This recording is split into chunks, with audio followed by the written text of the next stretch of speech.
बिस्मिल्लाहिर्रहमानिर्रहीम, अस्सलाम वालेकुम। मैं हूं आपका मेज़बान आकिल हुसैन बाकरी। थैंक यू सो मच आप लोगों ने कीमती वक्त निकाला हमारे इस प्रोग्राम के लिए। नाज़रीन, गुज़िश्ता रोज़ से चीफ जस्टिस काज़ी फ़ाइज़ ईसा के साथ जो नाखुशगवार एक वाक़या पेश आ चुका था, उस बिक्री के मुलाजिम के साथ क्या हुआ है और बिक्री के जो मालिक थे उन्होंने क्या मौक़िफ़ अपनाया है, इसकी मुकम्मल तफ़सीलात आज के प्रोग्राम में आपके सामने रखेंगे। इसके साथ साथ चीफ जस्टिस काज़ी फ़ाइज़ ईसा को जिस तरह इस वक्त मुख्तलिफ मार्केटों में कई दुश्वारियों का सामना करना पड़ रहा है, इसी तरह सुप्रीम कोर्ट के अंदर भी उनके खिलाफ जो है एक बड़ा महाज खुल चुका है। आज एक बड़ी अपडेट सामने आ चुकी है, इसकी तफसीलात आपके सामने रखेंगे। इसके अलावा नाजरीन, पंजाब में मरियम नवाज और गवर्नर पंजाब के दरमियान लड़ाई मजीद शिद्दत इख्तियार कर चुकी है और आज मरियम नवाज ने एक बहुत बड़ा इल्ज़ाम लगाया है गवर्नर के ऊपर और गवर्नर ने भी खुली आज उन्होंने ऑफ़र की है, उन्होंने चैलेंज किया है, ये भी बताएंगे आज के प्रोग्राम में। उसके अलावा 30 अक्टूबर तक मरियम नवाज की हुकूमत के खात्मे का दावा सामने आ चुका है और इसके अलावा सबसे आज की बड़ी खबर ये है कि मियाँ साहब यानी साबिक वज़ीर आज़म पाकिस्तान नवाज शरीफ ने वतन से बाहर एक बार फिर जाने का प्लान तैयार कर चुके हैं। वजह क्या बनी है ये भी बताएंगे आज के प्रोग्राम में। अगर आप लोगों ने अभी तक हमारे चैनल को सब्सक्राइब नहीं किया है तो हमारे चैनल को ज़रूर सब्सक्राइब करें और बेल आइकन क्लिक करके हमारे फेसबुक पेज को भी ज़रूर आप लोगों ने फॉलो करना है, ताकि इस तरह की जो अपडेट्स होती हैं जो हम आप तक पहुंचाना चाहते हैं वो बर वक्त आप तक पहुंच सके। नाज़रीन, सबसे पहले आप लोगों को बताते चलें कि साबिक वज़ीर आज़म पाकिस्तान नवाज शरीफ ने बाकायदा मुल्क से बाहर एक बार फिर लंदन जाने का उन्होंने प्लान तरतीब दे दिया है और ये ज़राए का दावा है कि वो 5 से 7 अक्टूबर के दरमियान जो हैं वो लंदन जाना चाह रहे हैं और उसकी वजह ये सामने आ चुकी है कि वो उनका मेडिकल जो चेकअप है उसके सिलसिले में वो जाना चाहते हैं। अब ये बताया जा रहा है कि वो लंदन में कुछ अरसा गुजारेंगे, उसके बाद अमेरिका चले जाएंगे, अमेरिका में भी कुछ अरसा गुजारेंगे, लेकिन वापसी के हवाले से ये नहीं बताया जा रहा है कि कब तक वो वतन वापस आएंगे। लेकिन ये आप लोगों को ज़रूर मालूम होगा कि जब नवाज शरीफ वतन वापस आ रहे थे, जब इलेक्शन से पहले, तो उनका एक बहुत बड़ा शानदार इस्तकबाल किया गया था और उसको पाकिस्तान की उम्मीद करार देकर जो है वतन वापस लेकर आ रहे थे। और जब वो आ रहे थे तो कहा गया कि अब पाकिस्तान जो है वापस से उरूज की तरफ जाएगा और इंतहाई बहुत शानदार इस्तकबाल के साथ ये बताया गया कि नवाज शरीफ इस मुल्क के वज़ीर आज़म होंगे। फिर इलेक्शन हो गए, फिर इलेक्शन में एस्टेब्लिशमेंट ने ऐसी वारदात डाली कि नवाज शरीफ खुद भी किसी काम के नहीं रहे और हुकूमत भी मिली और फिर बेबसी के आलम में वो बिल्कुल खामोश रहे और पंजाब में हुकूमत उनको मिल गई और फिर उन्होंने सोचा कि यार मेरी बेटी ही बस आगे पंजाब में अपने पाँव जमाने में कामयाब हो जाएँ। फिर उन्होंने उस पर खामोशी इख्तियार करने की कोशिश की और यूँ पंजाब में हुकूमत के बाद जो हैं वफाक में भी पीपल्स पार्टी की हिमायत पर जो हैं एक बार फिर मुस्लिम लीग नून हुकूमत अपने हाथ में लेने के लिए कामयाब तो हो गई, लेकिन मुस्लिम लीग नून के कारकुन और रहनुमा इससे खुश किसी सूरत अभी तक नहीं है कि मियाँ साहब को बाहर रखा गया, शहबाज शरीफ साहब को नवाजा गया। पहले भी ये खबरें आती रही कि एस्टेब्लिशमेंट जो है वो शहबाज शरीफ के साथ काम करना कंफर्टेबल फील कर रही है एस्टेब्लिशमेंट और नवाज शरीफ के साथ वो तैयार नहीं है और बड़े टेक्निकल तरीके से उसको भी बाहर किया गया। तो एस्टेब्लिशमेंट के लिए जिस तरह उन्होंने काम किया था उसका कोई फ़ायदा इनको ज़ाती तौर पर भी हासिल नहीं हुआ। तो खैर, नवाज शरीफ साहब का जो एंडिंग है वो अच्छा नहीं रहा। इस तरह एंडिंग नहीं होना चाहिए था। वोट को इज़्ज़त दो के साथ अगर वो एंडिंग उसकी हो जाती तो कमाल हो जाता। खैर, तो यूँ एक बार फिर लंदन वापस जाने की तैयारी कर चुके हैं। तो वो वापस कब आएँगे, कैसे आएँगे, ये भी कोई अब ज़्यादा जो है अहम नहीं रहा है।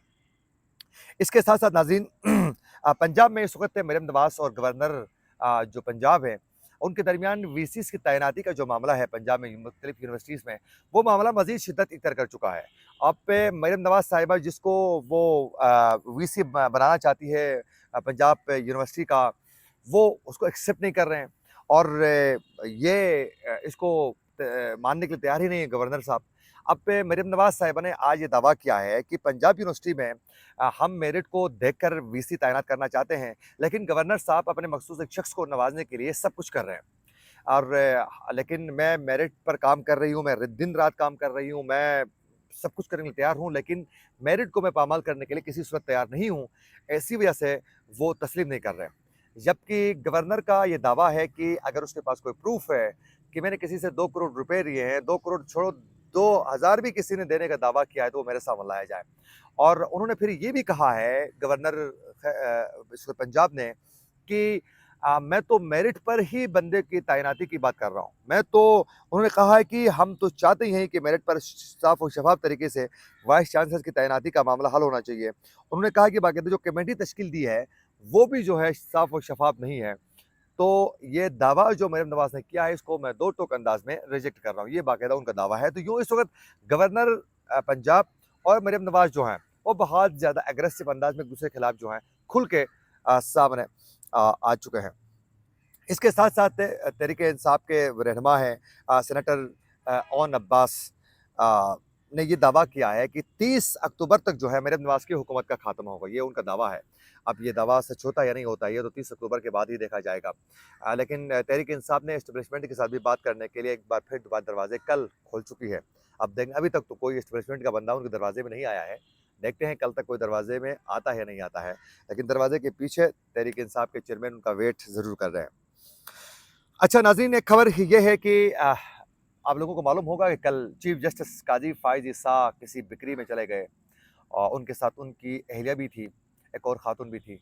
जब वहाँ चले गए तो अचानक आप लोगों को मालूम होगा, वीडियो आप लोगों ने देखा भी होगा, जिन्होंने नहीं देखा है उनके लिए, कि जब वो वहाँ चले गए तो जो सेलमैन था, जो वहाँ मुलाज़िम था, उन्होंने पूछा कि आप चीफ जस्टिस काज़ी फ़ाइज़ ईसा हैं?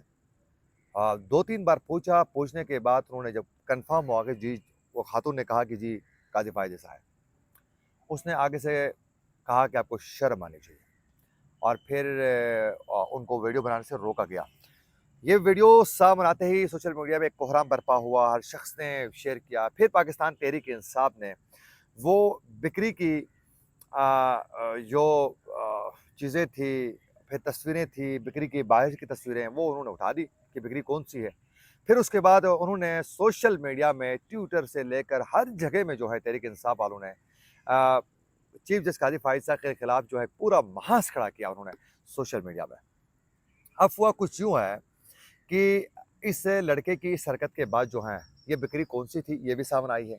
और फिर उस बिक्री के जो मालिक थे, उनकी जानिब से वाज़ेह तरीके से बाकायदा रिटन में ये मौक़िफ़ उनका सामने आ चुका है कि हमारा इस वाक़ये से दूर-दूर से भी कोई ताल्लुक नहीं है और हम इसकी मज़म्मत करते हैं। और ये उस मुलाज़िम का अपनी उसको ज़ाती मामला है, उसकी ज़ाती एक फ़ेल है और इसको हम ऑन नहीं करते हैं। ये जानें, इसका मामला जानें, हमारे से कोई ताल्लुक नहीं है, उस मुलाज़िम को हमने नौकरी से भी फ़ारिग वो कर चुके हैं। ये कहते हुए उन्होंने अपनी सफ़ाया देना शुरू किया, लेकिन बहुत से लोग जाकर उससे जो वो है बिक्री है, उसमें जाकर तस्वीरें, वीडियोज़ बनाकर जो हैं अपने-अपने तरीके से उसको सोशल मीडिया में चला रहे हैं। तो यूँ ये वाक़या पेश आया है। मेरे ख़्याल में मैं ये समझता हूँ ज़ाती तौर पर कि इस तरह के वाक़यात पेश नहीं आने चाहिए। फिर तो कोई भी नहीं बचेगा और बिलख़ुसूस जब ख़वातीन आपके साथ होती हैं, तो मेरे ख़्याल में उनकी इज़्ज़त एहतराम का ख़्याल रखते हुए ऐसी चीज़ें नहीं करनी चाहिए। अपने दुश्मन को भी जब उसके घर की ख़वातीन साथ हो तो मेरे ख़्याल में लोग माफ़ कर लेते हैं। तो काबिल मज़म्मत अमल है, ये नहीं होना चाहिए। ये किसी सूरत जो है वो काबिल कबूल नहीं है। अब ये जो बाहर इस तरह के इश्यूज़ का सामना करना पड़ रहा है चीफ जस्टिस काज़ी फ़ाइज़ ईसा को, अब सुप्रीम कोर्ट के अंदर भी जो है यही मामलात का सामना है। आप लोगों को मालूम होगा, जस्टिस मंसूर अली शाह ने एक खत लिखा था चीफ जस्टिस काज़ी फ़ाइज़ ईसा को, उसका आज वो जवाब दे चुके हैं। अच्छा, जवाब क्या दिया है, ये ज़रा आप लोगों ने सुनना है। चीफ जस्टिस काज़ी फ़ाइज़ ईसा ने जस्टिस मंसूर अली शाह का खत का जवाब दे दिया है और कहा कि जस्टिस मंसूर अली शाह कमेटी इजलास में शिरकत किए बगैर चले गए।